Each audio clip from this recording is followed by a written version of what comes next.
And we cannot skip a part that changed the family history. That was Ross going to Disney Channel, right? How did that change the family dynamic? You guys have to move? No, we were already living in LA at that Oh, point. okay. Yeah. We moved to LA when I was like 11, I want to say, and I booked Austin LA when I was 15. So we had already been in LA for like 4 years. And we were already like playing in the band. We were already like doing shows around LA. Yeah. And then Austin and LA happened, and we just kept going. Like, honestly, I don't really think it changed much about the family dynamic. I know. Yeah. No, like I'd come home from set and they'd be like, "Do the dishes, fool." You know, Mom would be like, "Take out the trash." But you went to the street and like everyone recognized it. Oh no. Well, it was like my life at that time was like we were shooting Austin Alley and then we'd tour. So it was like we'd do a season of Austin Alley and then it was like boom, R5's on tour. Like it was happening at the same time. Yeah. And then it was like, okay, we're going to Puerto Rico. We're gonna shoot Teen Beach Movie. The whole family came. Okay. Which was a delight. That was a so fun trip. Yeah. And then it was like back on tour. And then it was like Austin Alley tour. Like that was the circuit.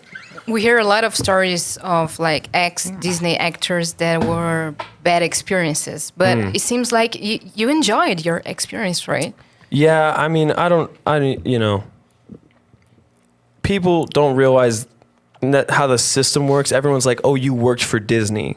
But really, the system is that I worked for the creators of Austin Alley. I worked for the I mean, obviously, on top of that is Disney. They oversaw the show. But my day-to-day experiences were with Kevin and Heath and Laura, Caleb and Rainey and LJ and The crew. Yeah, it was with our crew. And our crew was sick. Like everyone was super cool and kind and professional and dedicated and wanted to do a good job. So my experience was fantastic.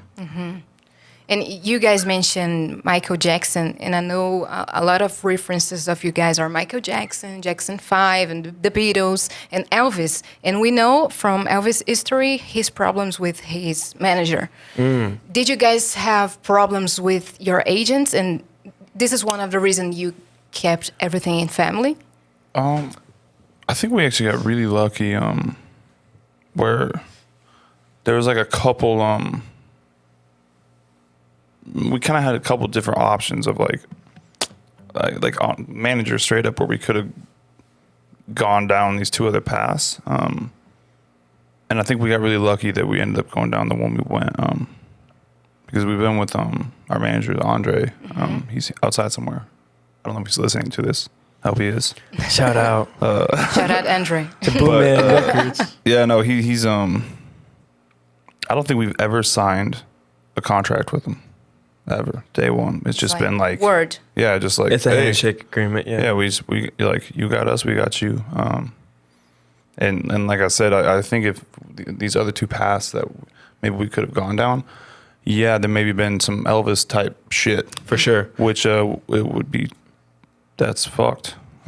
Well, we met Andre right after Austin Alley started. And the dude before Andre that we were thinking about working with started getting a little too greedy off the jump, which is good, honestly, because you're like, you want some... when you get those red flags in the beginning, you're like, sweet, that's a good thing you showed us your colors so we know which direction to take almost. The problem is when you do not know, right? Yeah. The other option was like a bigger management company thing where like we would have like a day-to-day manager and then like our actual manager would like kind of manage other bigger artists and stuff.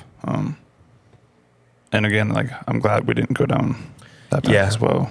No, I mean definitely like to last this long and to like I mean it's definitely, you have to have good people around you. Yeah. For sure. Yeah.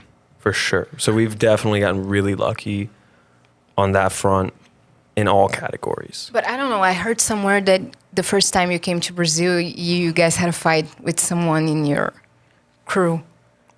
No? Oh wait, Yeah. like like the recent time. No, like 10 years ago. I mean, we had recently, the last time we came to South America. Oh, our TM did like. There was a funny situation where like it was during COVID, so we had to you had to fill out like a bunch of different forms for every flight we were taking, and you had like COVID tests and all this stuff, and he didn't fill out one, and that was a funny situation. I don't know if that's what you heard. Yeah. I heard you guys saying, but I can't remember how was it exactly. Yeah, this particular dude, he's a nice guy, but he kind of lost his cool, and we were like at the beginning of our trip, and the TM is like a leadership position. Yeah. You're supposed to be able to solve problems. And What it means, TM? Tour manager. Tour manager, okay. Now, which our TM is Ryland, our little brother. So, but yeah, no, so that might have been what you heard, but you saying the first time we came? Yeah, you didn't come like 10 years ago. yeah, Yeah. I don't remember. But Yeah, no I don't problem know if if you there don't was remember. That's okay. I don't know if there's anything crazy that went down.